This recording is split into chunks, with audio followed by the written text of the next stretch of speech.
Good afternoon, everybody, and thank you for joining us for the online Minerals to Metals Forum hosted by the Southern African Institute for Mining and Metallurgy.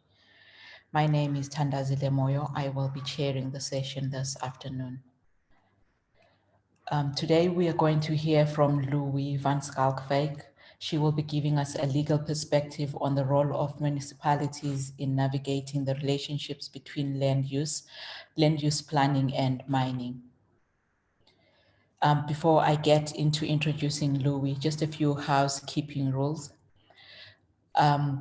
During the discussion, please type your questions in the Q&A box in the toolbox at the bottom of your screen if you're using your laptop, or somewhere on the top of your screen if you're using your mobile phone.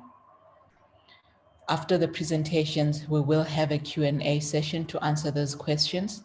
Should you wish to engage directly with the speaker, you are welcome to raise your hand. Please note that this forum is recorded and will be made available to the public. You can choose to remain anonymous by changing your name when you leave your questions. Rename yourself to anonymous or something like that. If you have any issues during the session, please message me directly. I'm Thandazile Moyo, or you can email me at thandazile.moyo@uct.ac.za. Without further ado, I would like to introduce today's speaker, Louie van Schalkwyk. Louie is a senior lecturer in the Department of Construction Economics and Management at the University of Cape Town's Engineering and Built Environment faculty. She holds an LLB and LLM. She holds LLB and LM degrees from the University of Stellenbosch, and her PhD in law is from the University of Cape Town. She is an admitted attorney, notary, and conveyancer at the High Court of South Africa. She has 7 years experience in conveyancing and notarial practice. She is also a research fellow at the Mineral Law in Africa research group at the UCT. Her research interests are in property law and mining law. Louie, I hand over to you to take us through today's presentation, and thank you for availing yourself for this session.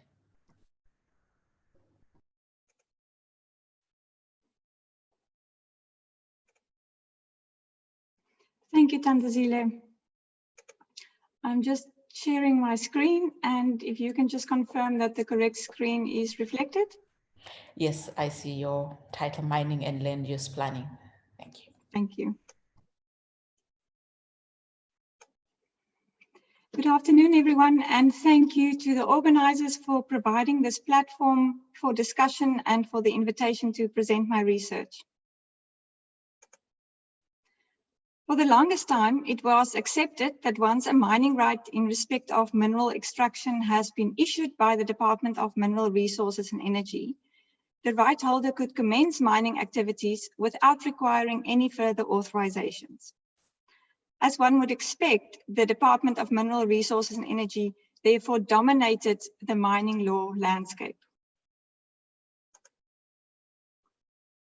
In 2012, the mining law landscape experienced a tectonic shift. The Constitutional Court ruled that mining activities cannot commence until the land is appropriately zoned by the municipality in whose jurisdiction the land is located. The court confirmed that municipalities had sole authority in regulating land use for mining purposes. The municipality has the power to interdict a mining company from commencing mining activities until the company complies with the land use scheme regulations. The court judgment clearly had far-reaching consequences for investors in the mining industry. To enable a mining company to commence its mining operations, multiple authorizations are required. In addition to the mining right, the mining company also requires approval for its social and labor plan. Furthermore, an environmental authorization, a waste management license, a water use license, to name but a few, are needed. The requirement to obtain a land use authorization imposes yet another obligation on mining companies and adds to the long list of time-consuming and cumbersome processes before mining activities can commence. There are other issues that exacerbate the problem of a multitude of time-consuming application processes, one of which is the timing of these processes.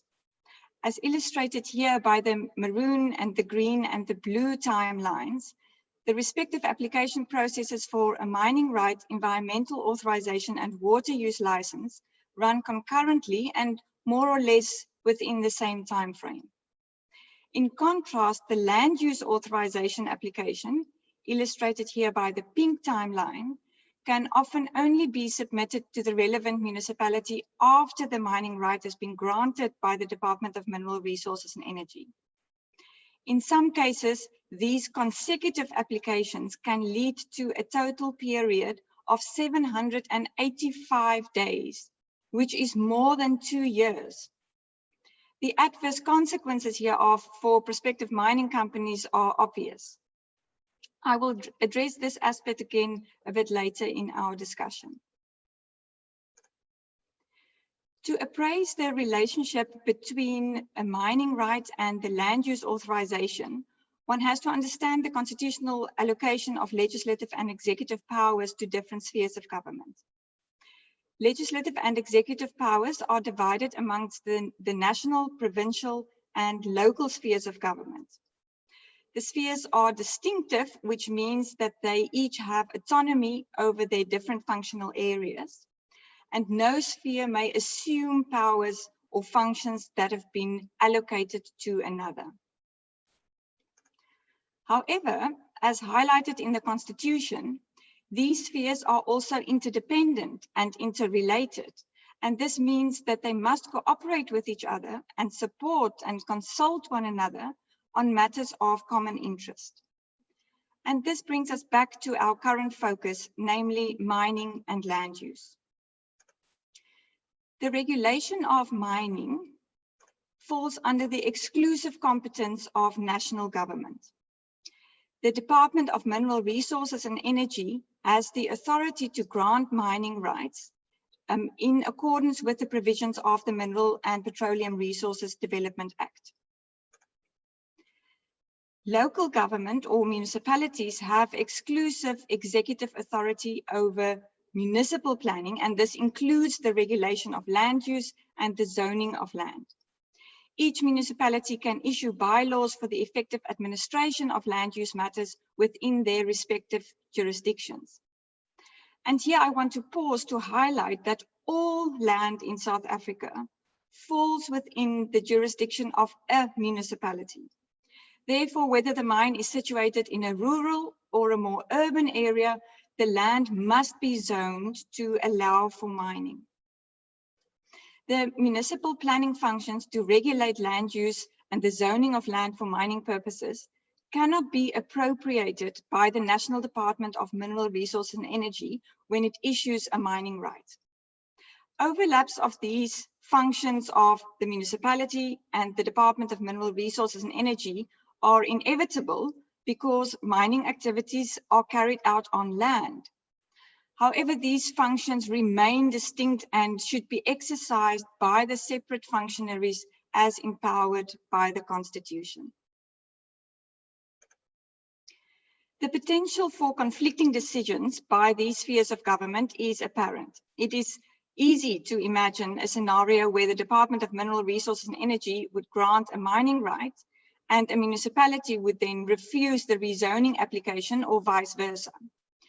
The Constitution states that any resultant conflict in the authority between the municipality and the Department of Mineral Resources and Energy must be resolved through cooperation and mutual trust and good faith.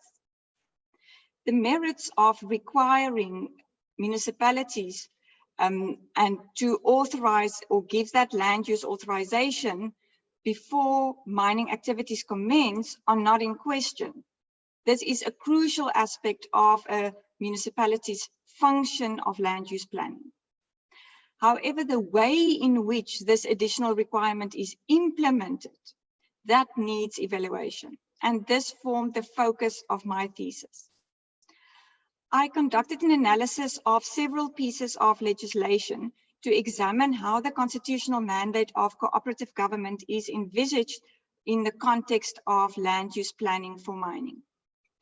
In addition to the general legislation, for example, the Intergovernmental Relations Framework Act, I focus specifically on mining legislation and planning legislation. The relevant legislation on the mining side mainly consists of the MPRDA. In contrast, several pieces of legislation are relevant from the land use planning perspective. This legislation spans across all three spheres of government. On the national level, SPLUMA forms the framework, and this is given further support at provincial levels by the various pieces of provincial planning legislation. However, the actual detailed provisions for land use planning are found in municipal bylaws. Today's session doesn't allow sufficient scope to discuss my research findings in its entirety. Instead, I will focus on selected aspects. When comparing the approaches to cooperative government from the mining and the planning perspectives respectively, the differences are evident. Disappointingly, the mining legislation doesn't contain any reference to cooperation or consultation between the Department of Mineral Resources and Energy and the relevant municipality when mining rights applications are considered.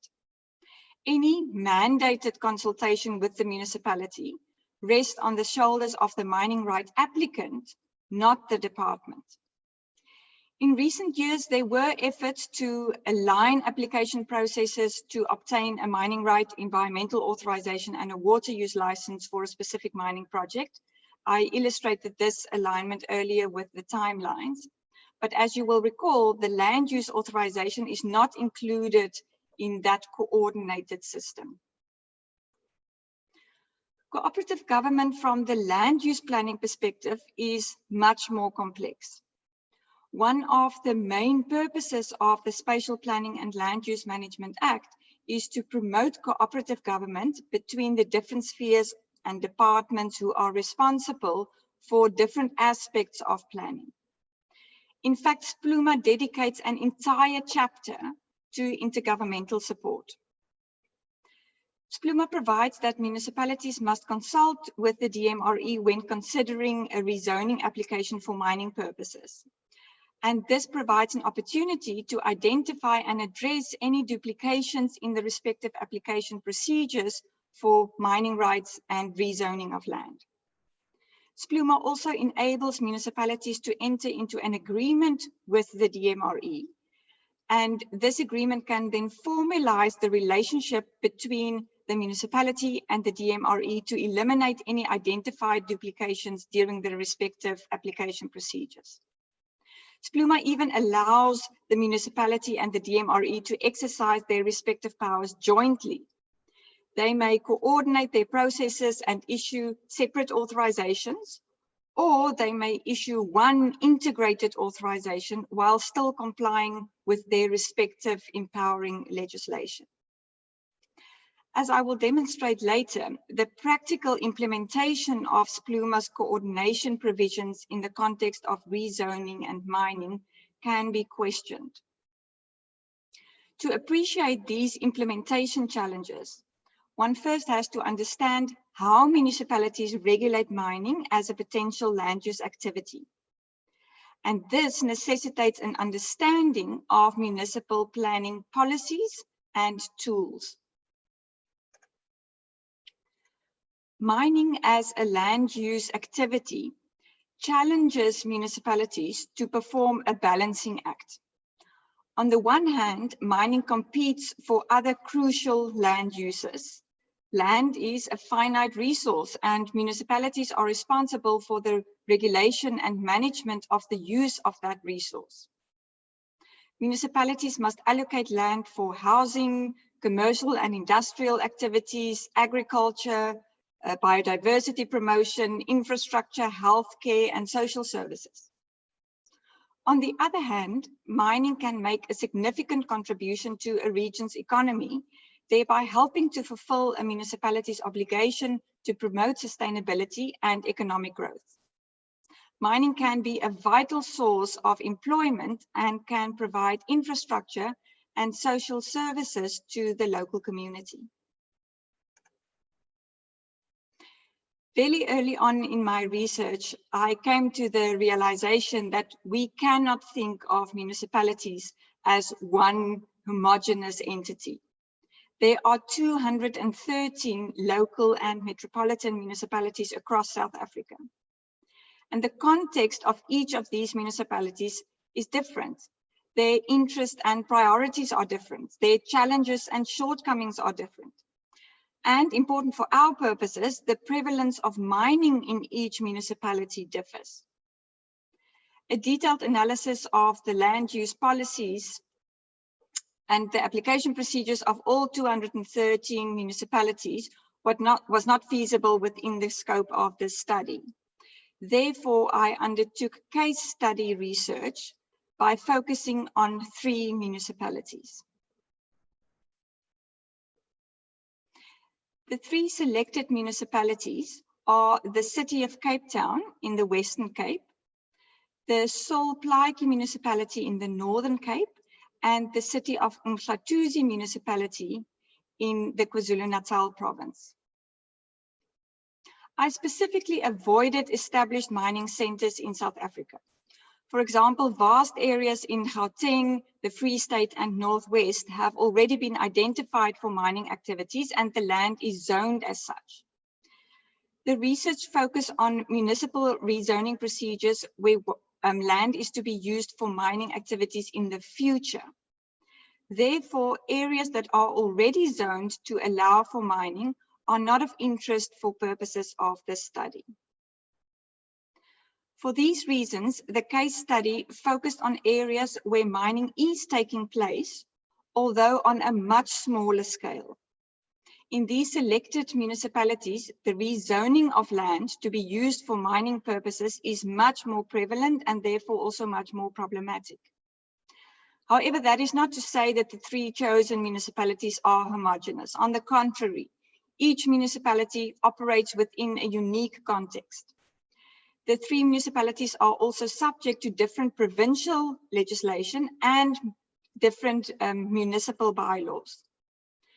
The diverse contexts are reflected in the way in which each of these municipalities approaches mining activities within their respective jurisdictions when doing municipal planning. My research focused on 4 spatial planning instruments that are used in municipal planning. A municipality's integrated development plan is a comprehensive strategic document that forms the foundation of all the municipality's activities. It steers municipal policies, their decisions, and spending priorities. As part of the integrated development plan, a municipality must prepare a spatial development framework. And this framework guides land use management in the municipality. It provides a spatial development vision that depicts the desired patterns of spatial growth and development within the municipality. The use of land within each municipality's jurisdiction is regulated through the municipality's land use scheme. The scheme includes zoning categories of permitted land uses, and the use of each piece of land is restricted to the purposes provided for in its designated zoning category. Where a piece of land's assigned zoning category does not permit a proposed land use, for example, mining, a rezoning application will be necessary. Therefore, the application procedure itself is the 4th planning instrument examined in this research. Before I discuss each of these instruments that are used by the 3 case study areas, it is useful to understand the context of each of these areas. The first case study area is the City of Cape Town. It is situated on the southern peninsula of the Western Cape province, and as a metropolitan municipality, it is densely populated. It is the 2nd largest economic center in the country. With a large population comes pressing demands for housing, social infrastructure, and other municipal services.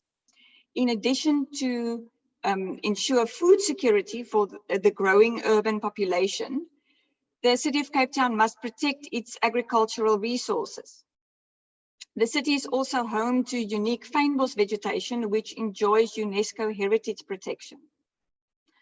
Mining as a land use activity therefore competes with all of these other demands and priorities for the limited space that is available within the City of Cape Town's boundaries.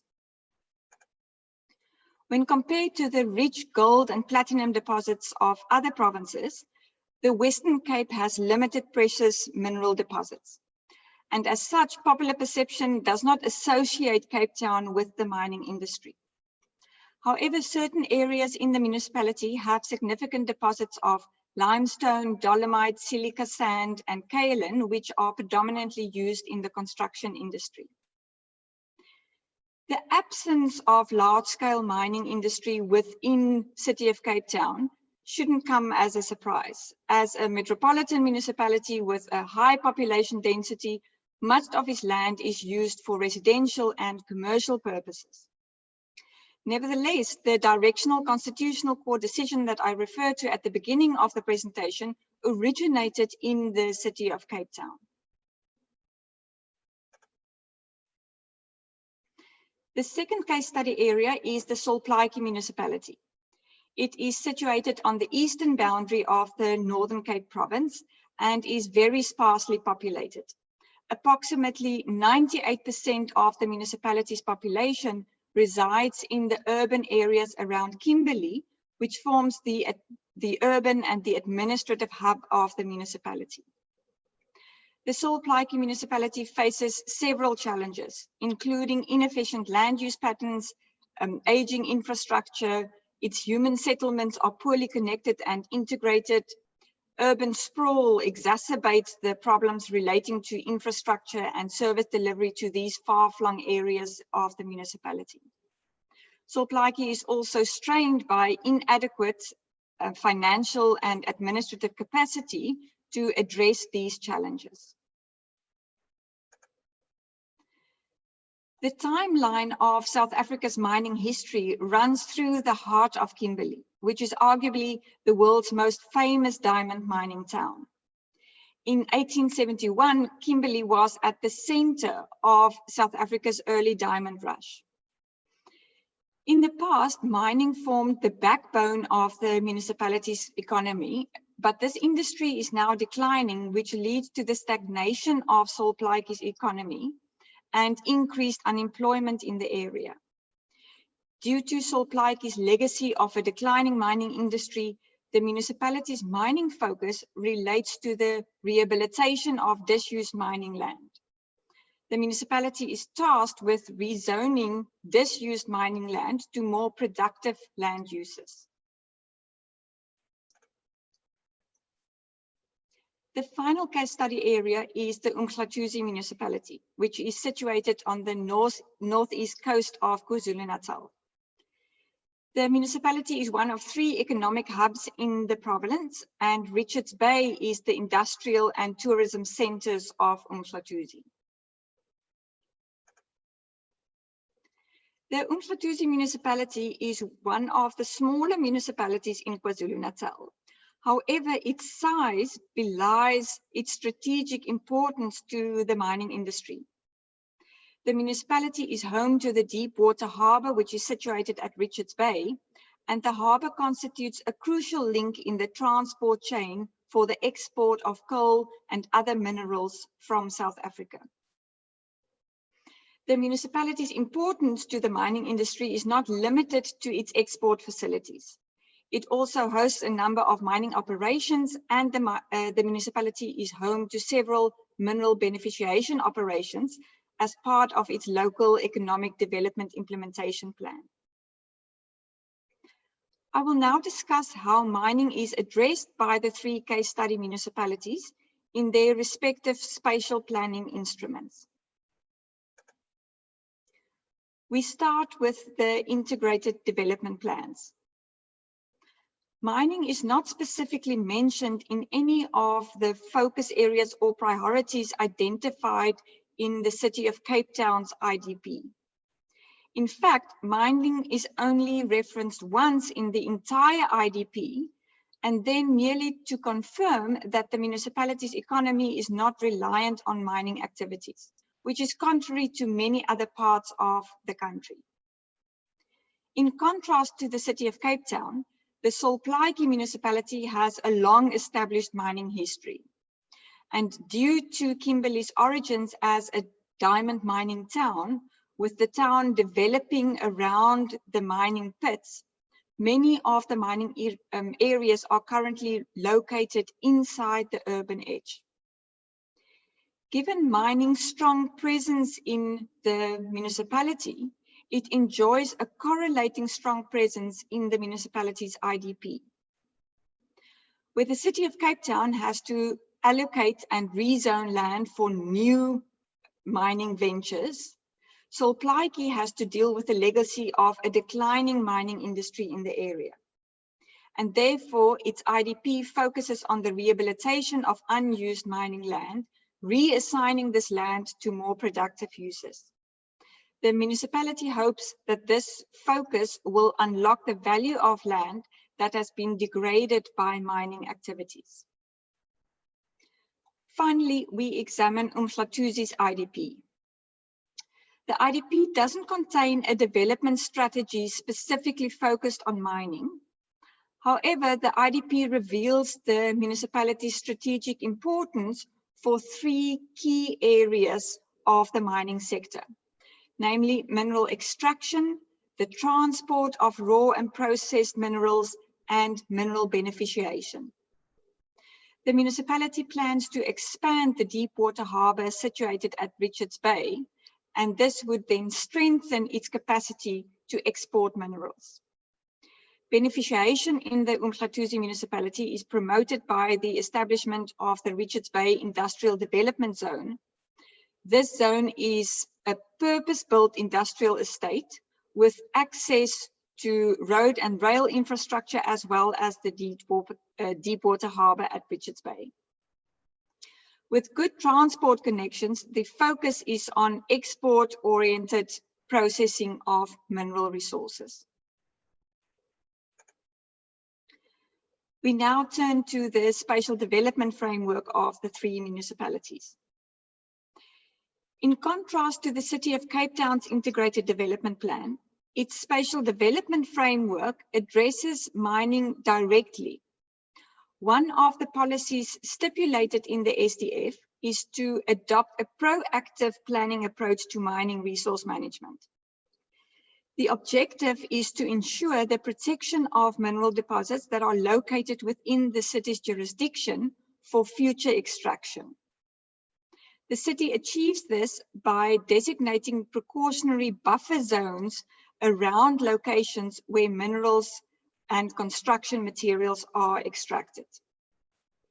These buffer zones protect mining areas from urban encroachment and protect residents from potential risks that are associated with mining. Next, we look at the position in Schalkwyk. At the time when I conducted my research, Schalkwyk's SDF was very outdated. It was drafted in 2012. Therefore, it had very little to offer in terms of the municipality's spatial vision and how mining fits into that vision.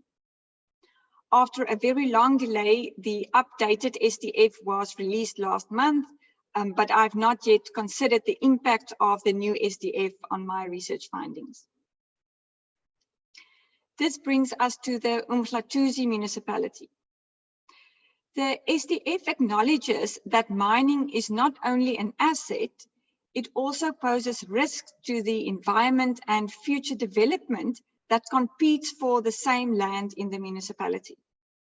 A core component of the SDF is the delineation of potential expansion areas for future development.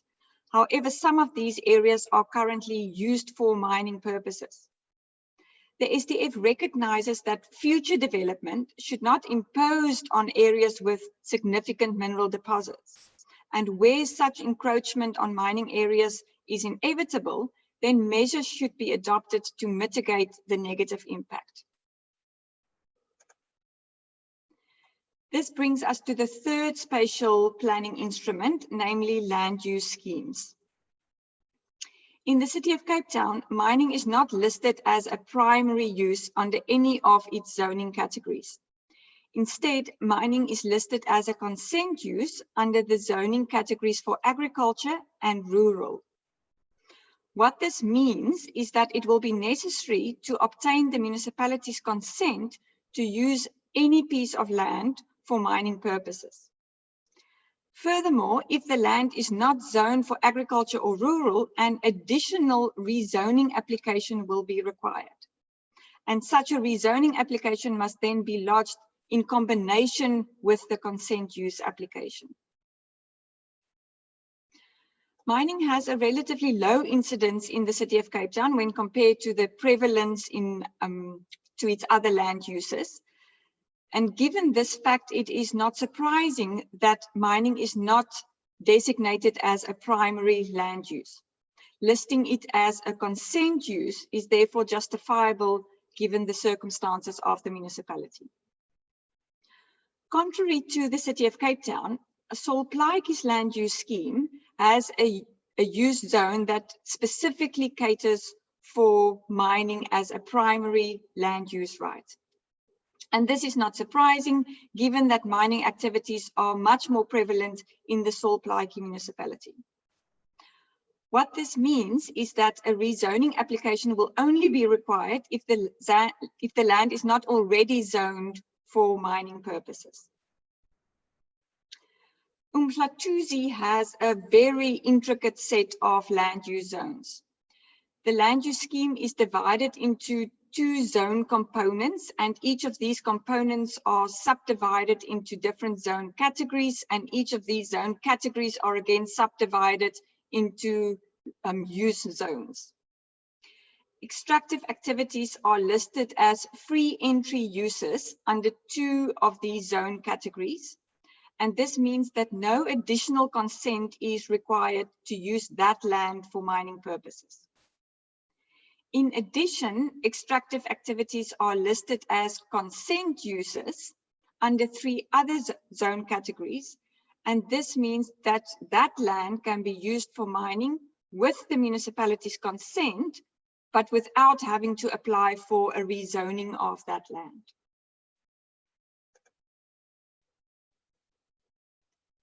The application procedure of the 3 municipalities formed a key aspect of my research focus. For example, I analyzed to what extent the application procedures will provide for cooperation and consultation between the relevant municipality and the DMRE. But I cannot discuss this in detail today. I will only highlight very limited aspects that are important for the remainder of our discussion. As a starting point, one should understand that each municipality has one application process that always applies, regardless of the nature of that application. Therefore, it is irrelevant whether the application applies to the rezoning of land for mining purposes or a departure from a building line restriction to extend a garage, for example. The same procedure would be applicable. I will return to this aspect towards the end of my presentation. When submitting a rezoning application to the City of Cape Town, it is notable that the applicant need not include a copy of the mining right that have already been issued by the DMRE. And this is very significant. It implies that it is not necessary to delay the rezoning application until the mining right has been issued. The respective application processes can run concurrently. By allowing the 2 processes to run in parallel, the City of Cape Town facilitates a significant time saving for the prospective mining company. In contrast, when applying for rezoning in Schalkwyk or Umhlatuzi, the application must include proof that the mining right has already been awarded. And because the mining right is a prerequisite for the submission and consideration of a rezoning application, The two application processes cannot run concurrently in these municipalities. The DMRE must grant the mining right before the application for rezoning can be submitted.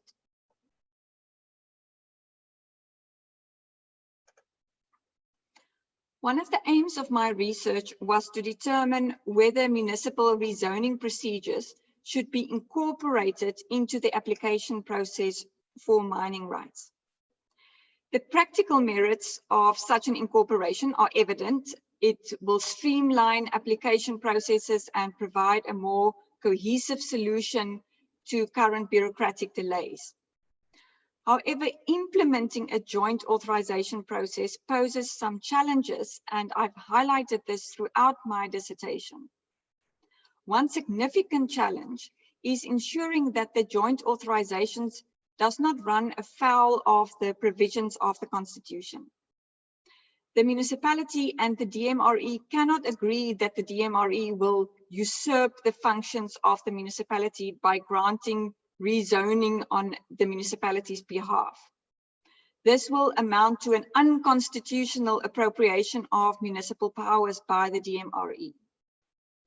Therefore, even if they agree to issue one integrated authorization, the DMRE must decide the outcome of the mining right component, and the municipality must determine the rezoning component of the authorization. Furthermore, the DMRE and the municipality must come to their respective decisions based on the criteria of their empowering legislation. And this brings us to the second challenge, namely the different criteria that are applied by the DMRE and the municipality when reaching their respective decisions. When the DMRE evaluates a mining rights application, it considers whether the mineral can be mined optimally, whether the applicant has sufficient financial resources and the technical ability to mine the relevant mineral, whether the awarding of that mining right would cause any unacceptable pollution, ecological degradation, or environmental damage. Does the applicant comply with the provisions relating to the social and labor plan and local economic development? Does the application comply with the Mining Health and Safety Act? And finally, does it provide opportunities for historically disadvantaged persons? In contrast, when a municipality evaluates an application for a land use authorization, the municipality considers the provisions of its own integrated development plan and spatial development framework and how mining fits in with these provisions. The municipality also considers infrastructure capacity, housing availability, community services, and other competing industries, as well as the imperatives of local job creation. Considering the aforementioned challenges, and in conclusion of my presentation, I now turn to three potential options for the implementation and coordinated application processes. The first option involves the compulsory integration of the rezoning application into the mining rights application process. Where rezoning is necessary for a proposed mining project, the rezoning application will be submitted simultaneously with the mining rights application. Of the three options discussed, this one is the most extreme. Buy-in from all municipalities across South Africa will be required. And for this fully integrated option to become the prescribed application process, implementation by all municipalities will be mandatory. The implication for municipalities will be significant under this option. Each municipality will be required to adjust its application requirements and timeframes to align with the timeframe and milestones of the mining rights application process. It will be necessary to draft tailor-made application procedures that apply only to rezoning for mining purposes. This is a very onerous undertaking that will place an enormous strain on undercapacitated municipalities. And this is especially problematic for municipalities where mining activities are not prevalent enough to justify the administrative burden. These challenges make this option of compulsory process integration less viable and less appealing. To alleviate the burden on municipalities who will derive little benefit from compulsory process integration, another option is to allow selective process integration. In terms of this option, each municipality can decide for itself whether to align its rezoning application process with the mining right application process. Municipalities in areas of prolific mining operations may justify the administrative effort of drafting a tailor-made application process, and other municipalities doesn't have to participate. This option can be implemented by using the provisions in SPLUMA that allow a municipality and the DMRE to exercise their respective powers jointly. This can be done by way of separate authorizations, or the DMRE and the municipality can issue one integrated authorization. However, in the latter instance, both institutions must still comply with their respective legislative requirements, and it is also imperative to avoid any unconstitutional appropriation of each other's powers. To implement the option of selective process alignment, the DMRE must conclude individual cooperation agreements with every municipality that wants to partake in this scheme. And furthermore, the terms of each of these agreements must be individually negotiated. So where option 1 placed a significant burden on municipalities, option 2 requires a substantial effort on the part of the DMRE. One significant drawback of option 2 is that it will lead to a complete divergence in application procedures depending on where the proposed mine is situated. The nature of the mining right application procedure will be dictated by the municipal jurisdiction within which the mine falls. In areas where the municipality and the DMRE have concluded a cooperation agreement, a mining right applicant must follow the prescribed joint application procedure. But the application procedure will be different in an area where the municipality and the DMRE have not concluded a cooperation agreement. These diverging application procedures for the same activity will undermine uniformity across the country. Option 3 will require the least amount of administrative effort by the DMRE and municipalities, while still providing significant benefits in shortening the application timeframes.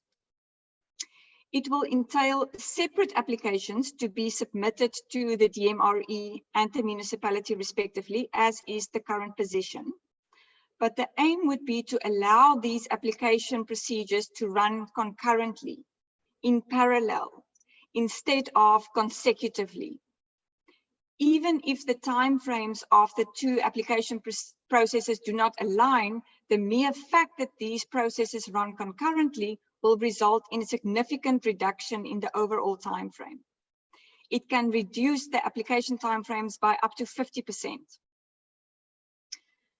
Some municipalities' rezoning application procedures already allow for this parallel approach.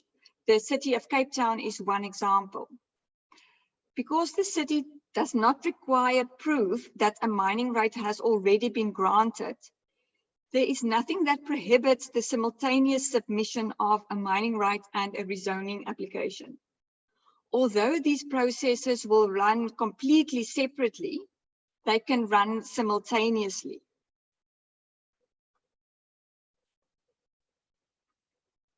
And this contrasts with the position in Schalkwyk and Umhlatuzi municipalities, where the rezoning application must be accompanied by a mining right that have already been issued by the DMRE.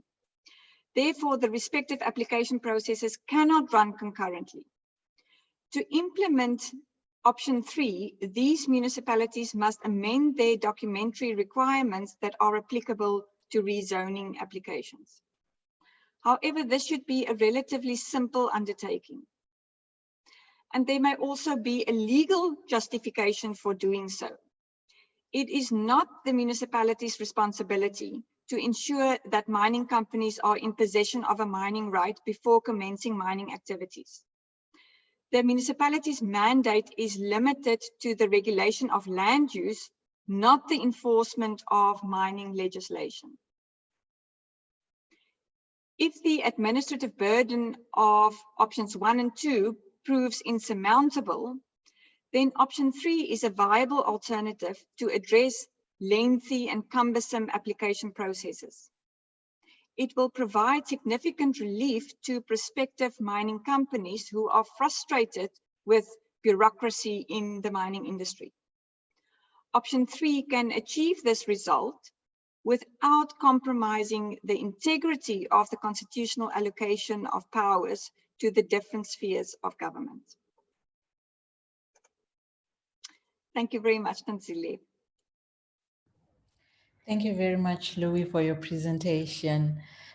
We have just over 10 minutes for questions, so I will not attempt to summarize your very detailed presentation. I might do an injustice to it. So I'll just jump straight into the questions. I'll take them in order of appearance on my dashboard. The first question is from an anonymous attendee. Hi, what is the name of the court case that ruled the municipality has the right over land use over mining rights? Can I answer, or do you want to go through all the questions? I think you can answer as I'll ask and you answer, just so we can quickly get through them. Okay.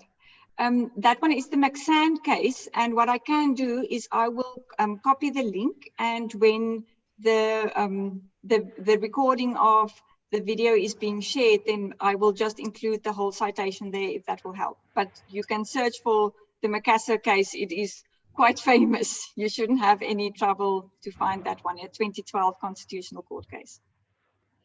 Thank you, Louie. Dennis Matogo says, in the case of Schalkwyk's rehabilitation of unused mining land, what are some examples of the new purposes that were or are being assigned to the land? The case of Schalkwyk is quite unique because many of the old mining sites are at the moment located basically within Kimberley's urban edge. So you will have an old mine dump in the middle of town, and then right next to it, you will see that there are residential neighborhoods. The famous Kimberley hole is right in the center of town, and that is a huge hole, and there's already been some subsidence from the ground and the soil, so there's some instability there as well, which had forced the municipality to close one of the roads, and the industrial area is right next to that. So some of the new uses that the municipality is envisioning is definitely human settlements, because some of these mine sites, as I said, is part of or surrounds existing unrehabilitated mining land. And then in the case of the big hole, they've actually turned that into a tourist attraction that really helps the local economy. Again, there are some businesses that feeds into that tourism industry. So those are some of the examples that the Schalkwyk is using unused mine land for. Thank you very much, Louie. Just to find out, is your thesis publicly available on the thesis repository at the UCT? Yes, yes, it should be. And the title, does it go with the title of your presentation? Yes, the title of this webinar is the same as the title of the thesis. Okay, thank you very much. That answers a question from one of our attendees. You can find Louis' thesis under the UCT repository for thesis. Then our next question from Bilango LDC Sheloke. Good afternoon. Thank you for your presentation. What led to the choice of the methodology you used in this research? Would you say that you got the expected results? If not, what would you have done differently? Sure. I can't recall if I set out to do case study research right at the beginning. So I thought that my research would entail legislative analysis. So that I knew would be part of it. But then I very soon realized that if I have to deal with the land use planning legislation of all of the provinces, and then the land use planning bylaws of all 213 municipalities, I realized that that is simply not possible within a PhD, or maybe it is, but I wouldn't finish within an acceptable amount of time. So that is what moved me or motivated me to do case study research. I can't think that there is something that I would do differently. I haven't really considered that, but nothing that comes to mind. Okay, thank you for that, Louie. For the attendee who wanted to know the citation for the Makassar land claim case, Jennifer has provided that for us, and I've put it on the chat box there. Our next question comes from Dennis again. How long does the process of applying for rezoning applications take, and how is the public informed or consulted, if at all? There's no simple answer to that question. So that is really dictated by each individual municipality because they each issue their own bylaws. So SPLUMA provides a framework, and there are certain guidelines of maximum time frame. So whatever the municipality does, it cannot be longer than what SPLUMA provides. But even with my 3 municipalities that I studied, there was a vast difference in how long it takes. And the application process is also influenced by the nature of the application. So if you want to do something simpler by maybe a rezoning from residential 1 to residential 2 because you want to add an additional house, that is much simpler than applying for rezoning for mining purposes, because obviously the impact on the surrounding neighborhood, etc., is much more severe. The consultation with the public and other departments, again, is dictated by the provisions of each municipality. But SPLUMA, again, provides certain guidelines of minimum requirements that must be met. So typically, the consultation period would take about 30 days.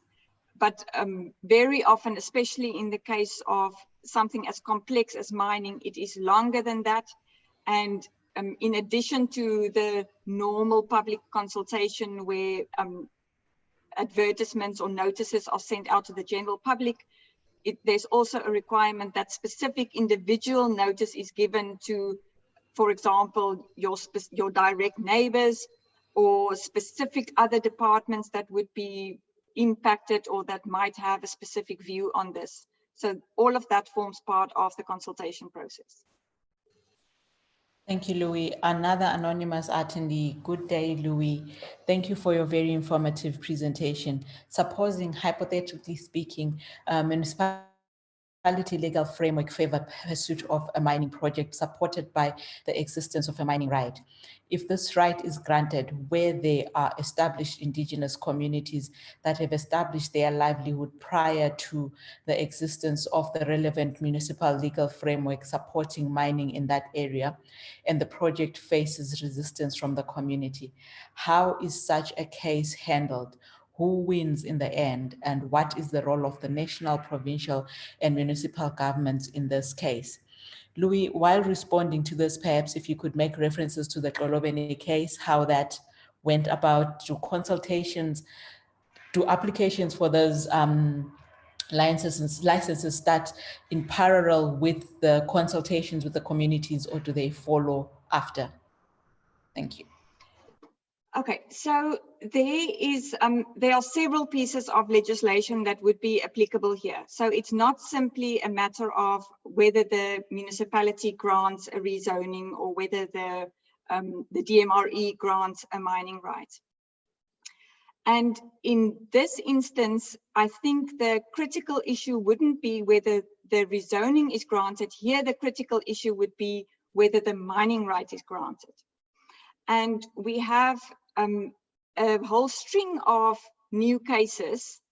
Sure, I'm starting to think, I think it wasn't last year, it was the year before, but maybe it was reported early last year, I can't remember now, where we had constitutional court cases, and then also in the Gauteng where that was confirmed, that if we have traditional communities on land, then their rights actually trump the rights of a mining right holder.